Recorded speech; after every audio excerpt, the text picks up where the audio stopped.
This one-day Mexican resort stay completely changed my family's travel game. Let me show you how it went. Our ship docked in Cabo San Lucas and we had day passes for the RIU Palace through resort for a day. After taking the water shuttle to port, we took a quick taxi ride over to RIU.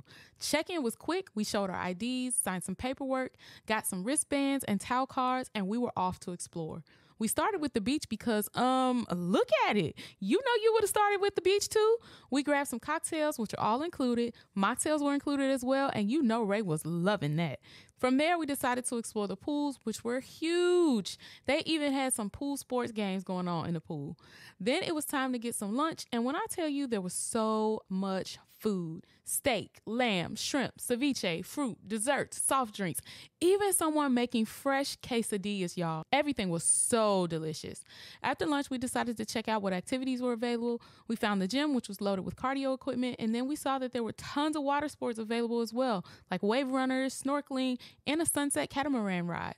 We chose to head back to the beach, and let me tell you, the tide in Cabo ain't nothing to play with, y'all, but we still had a time. I feel like we normally end our port days feeling so exhausted and just ready for a nap, but we all left feeling so refreshed. This was the best day, and we can't wait to plan another all-inclusive visit with Resort for a day.